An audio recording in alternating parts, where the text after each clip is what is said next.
So భయ్య ఈ సంక్రాంతికి ఏ సినిమా కోసం వెయిట్ చేస్తున్నావు? గేమ్ చేంజర్, డాకు మహారాజా, అలానే వెంకటేష్ గారి మూవీ వస్తున్నాయి కదా.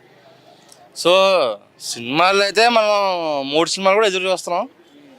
కాదు ఏ సినిమా ముందు వస్తే ఆ సినిమా టికెట్ బుక్ చేసుకుంటాం. అలాగే ఏ సినిమా టికెట్ మనకి రీజనబుల్గా ఉంటుందో ఆ సినిమా మనం ముందే ప్రిఫరెన్స్ చేసి చూస్తాం అని చెప్పి అనుకుంటున్నాను అనమాట. ఎట్లుంది గేమ్ చేంజర్ ట్రైలర్ చూసారా? గేమ్ చేంజర్ ట్రైలర్ ఇంకా రాలేదు, టీజర్ వచ్చింది. టీజర్. గేమ్ చేంజర్ టీజర్ అయితే చూశాను. ఆయన పొలిటికల్ ఎలా ఉండడో, అలాగే డ్యూయల్ రోల్ చేస్తున్నారు. సో సినిమా భారీ హిట్ అవ్వాలని చెప్పి మనం చూసుకుంటే మన స్వామిమాలు కూడా వేశారు రామ్ చరణ్ గారు.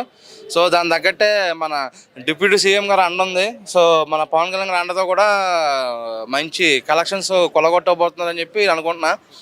అలాగే మన పుష్ప గారిని పుష్ప 2 కూడా దాటేస్తుంది అని చెప్పి నేను భావిస్తున్నాను అని చెప్పి నేను అనుకుంటున్నాను అంతే. ఓకే, డాకు మహారాజా వస్తుంది కదా బాలకృష్ణ గారిది. సో ఎలా ఉంటుంది అనుకున్నారు? ఈ ప్రతి సంక్రాంతికి అయితే బ్లాక్ బ్లాస్టర్ ఇస్తారు. సో ఈసారి కూడా బాలకృష్ణ గారు ఇస్తారనుకుంటున్నారు. మీరు చూసుకుంటే బాబీ గారు ఎలివేషన్స్ ఇవ్వడంలో కింగు. మన తమిళ్లో లోకేష్ కాంగ్రెస్ అలాగో తెలుగులో మన బాబీ గారు అలాగా జైలు అవకాశంలో ఒక ఎలివేషన్ ఇచ్చాడు. సముద్రం దాటాలంటే ఇది ఉండాలని చెప్పి ఒక ఎలివేషన్ ఇచ్చాడు. ఆ ఎలివేషన్ ఇప్పటిదాకా తెలుగు ఇండస్ట్రీలో ఎవరు కూడా ఇవ్వలేదు. ఇంకా మన రాజమౌళి గారు కూడా ఇవ్వలేదు అలాంటి ఎలివేషన్. సో అలాంటి ఎలివేషన్ ఇవ్వాలంటే బాబీ గారే. నెక్స్ట్ బాలబాబు గారితో భారీ హిట్, ఒక సమరసింహారెడ్డి, ఒక నరసింహనాయుడు, ఇంకా పాతే చాలా చాలా ఉన్నాయి సినిమాలు. అన్నీ సంక్రాంతికి వచ్చి పెద్ద పెద్ద హిట్లు కొట్టినాయి. సో ఈ సినిమా కూడా మంచి వినోదం ఉంటుంది, ఒక 100 కోట్ల కలెక్షన్ వస్తుంది. అలాగే బాలబాబు గారు సినిమాల్లో ఏదో 100 కోట్లు రాలేదు, ఈ సినిమాతో 100 కోట్లు కాదు 200 కోట్లు కూడా కొలగొట్టే అవకాశాలు అయితే బాగున్నాయి. బ్రదర్, డాకు మహారాజా అలానే గేమ్ చేంజర్ వస్తుంది కదా, 2 మూవీలు దేనికోసం వెయిట్ చేస్తుంది? నేను అడిగేది చెప్పు. ఓకే, ఇందాక అడిగా. గేమ్ చేంజర్ అన్న. ఎందుకని? ఇప్పుడు అంటే మెగా అభిమానులు చాలా ఎప్పటి నుంచో వెయిట్ చేస్తున్నారు కదా గేమ్ చేంజర్, అలానే మెగా ఫ్యామిలీ నుంచి ఒక మూవీ. తర్వాత ఆయన సింగిల్గా అంటే మంచి పెద్ద సినిమా తీసింది గేమ్ చేంజర్ కాబట్టి ఆ లెవెల్లో మంచి హిట్ అవుద్దని అనుకుంటున్నాను నిజానికి. ఓకే బ్రదర్, ఇప్పుడు చూసుకుంటే రాజమౌళి గారితో ఇంతకుముందు వర్క్ చేయడం జరిగింది కదా. సో రాజమౌళి గారితో వర్క్ చేసిన తర్వాత, హిట్ పడిన తర్వాత నెక్స్ట్ ఏ డైరెక్టర్తో వర్క్ చేసి సినిమా రిలీజ్ అయింది ఫ్లాప్ అవుతుంది అంటారు. సో అదే సెంటిమెంట్ ఏమన్నా? అది ఎన్టీఆర్ బ్రేక్ చేసిండు. ఎన్టీఆరే కాదు, నిజానికి సాహో సినిమాతో ప్రభాస్ గారే బ్రేక్ చేసిండు. మన తెలుగులో ఒకటి దగ్గర ఆడలే, ఇంకా ప్రతి ఒక్క దగ్గర బాగా ఆడింది. అట్లేం లేదు, ఎంచుకునే కథను బట్టే ఉంటుంది, అట్లాంటిది ఏం లేదు.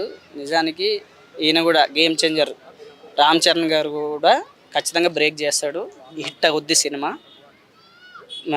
బాలయ్య బాబు గారిది కూడా హిట్ అవుతుంది. సంక్రాంతికి వస్తున్నాం అని వెంకటేష్ గారు వస్తున్నారు, ఆయనది కూడా హిట్ అవుద్ది. మూడు సినిమాలు గట్టిగా హిట్ అవ్వాలని మనస్ఫూర్తిగా కోరుకుంటున్నా. చాలా బాగా ట్రైలర్ చూసావు కదా బ్రదర్, ఎలా ఉంది ట్రైలర్? సాంగ్స్ ఏ సినిమా? గేమ్ చేంజర్ బాగుందన్న, గట్టి ఖర్చు పెట్టరు. సో కాబట్టి బాగుంటుంది సినిమా అయితే. ఖచ్చితంగా ఓవరాల్గా చాలా పెద్ద హిట్ అవుద్ది, బాగుంటుందని కోరుకుంటున్నాను. ఓకే, గేమ్ చేంజర్ కోసం అయితే వెయిట్ చేస్తున్నారు. ఖచ్చితంగా అన్న. Okay brother, thank you. ఆయన సో మరి పుష్ప రికార్డుల మీద రికార్డులు బద్దలు కొడుతుంది, మరి రాబోయే గేమ్ చేంజర్ బద్ద ఎట్లుంది? అసలు మామూలుగా లేదన్న, అన్ని టాపిక్ అసలు యూట్యూబ్ ఓపెన్ చేసినా, అసలు టీవీ ఓపెన్ చేసినా గేమ్ చేంజరే మాట్లాడుతాం. వేరే సినిమాలు ఉన్నాయో లేవో కానీ పండక్కి అన్ని సినిమాలు 4-5 సినిమాలు ఉన్నారు కానీ గేమ్ చేంజర్ గురించే మాట్లాడుతుండ్రు అందరు ఇక్కడ. అంటే అందులో అంత మ్యాటర్ ఉంది. సో గేమ్ చేంజర్లో పర్టికులర్ అనే మ్యాటర్ ఉంది. గంగాబా ఉంది, స్పెషల్గా గంగాబాని చూడాలని నేను డైహార్ట్ ఫ్యాన్ గంగాబాకి. ఆమె డైలాగ్లు ఆమె తిడితేనే అసలు ఎంత ఆనందం అంటే అందము.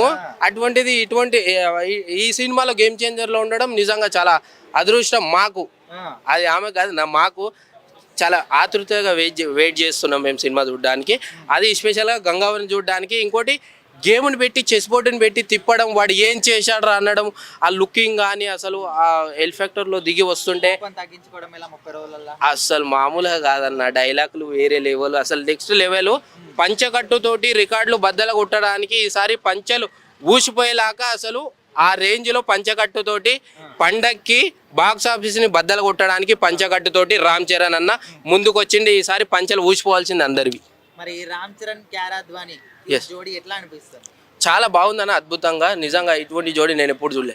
ఇప్పుడు ఫస్ట్ టైం చూస్తున్నా. అసలు నాకు ఫీజులు ఎగిరిపోయినాయి. టీజర్ చూడంగానే ఇన్నుండేంద్రా బాబు అనుకున్నా నేను. ఇన్ని డైలాగ్స్లు, ఇన్ని గటప్లు, తండ్రి కొడుకు గటప్లు. అసలు వాడు ఏం చేశారా చెస్ బోర్డు పెట్టి. రాజకీయ నాయకులు ఎవరివైతే డైలాగులు బాంబేలే డైలాగులు ఉంటాయో అటువంటి డైలాగులు సినిమాలో పెట్టడము నిజంగా అసలు పర్టికులర్గా ఒక సమాజానికి మెసేజ్ ఇచ్చే మూవీ గేమ్ చేంజర్. అంటే ఈ మధ్యకాలం అన్ని సినిమాలు కూడా పాత అంటే అప్పటివన్నీ తీసుకొస్తున్నారు కదా, అవునవును. పురాతన కథలన్నీ అవును, కూడా. అవును. మరి ఈ సినిమా పొలిటికల్ బ్యాక్డ్రాప్ తో తీస్తున్నారు, వర్కౌట్ అవుతుండొచ్చా? 100% అంటే మెసేజ్ ఒక సమాజానికి మెసేజ్ ఇస్తుండ్రు. ఈ గేమ్ చేంజర్లో సమాజానికి మెసేజ్ ఇస్తుండ్రు. సో అటువంటి సినిమా గేమ్ చేంజరు. సో అది ఓకే, మరి రామ్ చరణ్ గురించి ఒక్క మాటలో చెప్పాలంటే ఏం చెప్తారు? ఒక్క- యాక్టింగ్ గురించి, డాన్స్ గురించి. యాక్టింగ్ డ్యాన్సు ఫిదా అసలు. ఆయన డాన్సింగ్కి ఆయన యాక్టింగ్కి చెప్పాల్సిన అవసరమే లేదు, ఇంకా ఏం మాటలే లేవు. రామ్ చరణ్ అంజలి జోడీ ఎలా ఉంది? చాలా బాగుందన్న అసలు. నేను ఎప్పుడు చూడలే ఇటువంటి జోడి అట్లా ఉంది.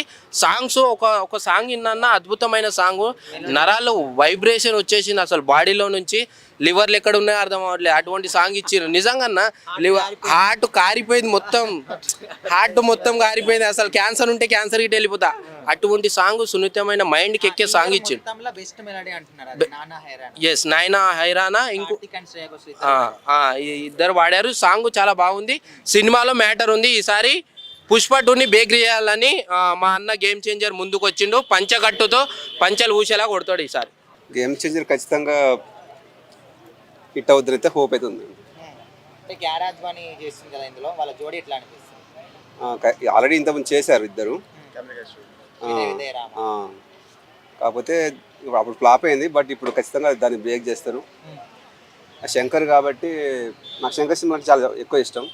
డెఫినెట్గా ఇది హిట్ అవుతుందని అయితే నేను అనుకుంటాను. ఈ శంకర్ మామూలుగా చెప్పాలంటే తన ఓన్ స్టోరీస్ కంటే వేరే వాళ్ళ స్టోరీస్ బాగా చేస్తాడు. ఫస్ట్ టైం కార్తీక్ సుబ్బరాజు కూడా మంచి రైటర్. సో డెఫినెట్గా ఈ ఇద్దరు కాంబినేషన్ కాబట్టి మంచిగా వస్తుంది అనుకుంటాను. ఇప్పుడు స్టార్ లైఫ్ ఎలా చూస్తారు అంటే ఇట్టు కంటే కలెక్షన్ల పరంగా చూస్తున్నారు. అలాంటి రామ్ చరణ్ గారిది ఇప్పుడు గ్లోబల్ స్టార్ కదా, 1000 కోట్ల క్లబ్లో చేస్తుంది అంటారా? ఐ హోప్, నాకైతే హోప్ ఉంది ఖచ్చితంగా. కలెక్షన్లు అని కాదు, సినిమా బాగుండాలని అనుకుంటాను. ఎప్పుడైనా కొన్ని సినిమాలకి కలెక్షన్స్ బాగుంటాయి కొన్నిసార్లు, కానీ సినిమా వచ్చేసరికి అంతేముండవు. డాకు మహారాజు కూడా వస్తుంది కదా, సో ప్రతి సంక్రాంతి బాలకృష్ణ గారిదే అంటుంటారు. సో ఈసారి మరి రామ్ చరణ్ గారిని పక్కన పెట్టేస్తారంటారా? డాకు మహారాజు యాక్చువల్లీ టీజర్ బాగుంది, ఎక్స్పెక్ట్ చేస్తున్నా అది కూడా మంచి సినిమా అవుతుంది. ఫైనల్ గా వన్ వార్డ్ లో రామ్ చరణ్ గారి గురించి ఏం చెప్తారు? రామ్ చరణ్ యాజ్ చిరంజీవి, ఒకప్పుడు చిరంజీవి ఎట్లా వెళ్ళిండో మళ్ళీ అలా వెళ్ళబోతానని అనుకుంటున్నాను అంతే. Thank you brother. Brother, Daaku Maharaja అలానే గేమ్ చేంజర్ వస్తుంది కదా, 2 మూవీలు దేనికోసం వెయిట్ చేస్తుంది? నేను అడిగేది చెప్పు. ఓకే, ఇందాక అడిగా. గేమ్ చేంజర్ అన్న. ఎందుకని? ఇప్పుడు అంటే మెగా అభిమానులు చాలా ఎప్పటి నుంచో వెయిట్ చేస్తున్నారు కదా గేమ్ చేంజర్, అలానే మెగా ఫ్యామిలీ నుంచి ఒక మూవీ. తర్వాత ఆయన సింగిల్ గా అంటే మంచి పెద్ద సినిమా తీసింది గేమ్ చేంజర్ కాబట్టి ఆ లెవెల్లో మంచి హిట్ అవుద్దని అనుకుంటున్నాను నిజానికి. ఓకే బ్రదర్, ఇప్పుడు చూసుకుంటే రాజమౌళి గారితో ఇంతకు ముందు వర్క్ చేయడం జరిగింది కదా, సో రాజమౌళి గారితో వర్క్ చేసిన తర్వాత హిట్ పడిన తర్వాత నెక్స్ట్ ఏ డైరెక్టర్తో వర్క్ చేసి సినిమా రిలీజ్ అయింది ఫ్లాప్ అవుతుంది అంటారు. సో అదే సెంటిమెంట్ ఏమన్నా? అది ఎన్టీఆర్ బ్రేక్ చేసిండు. ఎన్టీఆరే కాదు నిజానికి సాహో సినిమాతో ప్రభాస్ గారే బ్రేక్ చేసిండు. మన తెలుగులో ఒక దగ్గర ఆడలే, ఇంకా ప్రతి ఒక్క దగ్గర బాగా ఆడింది.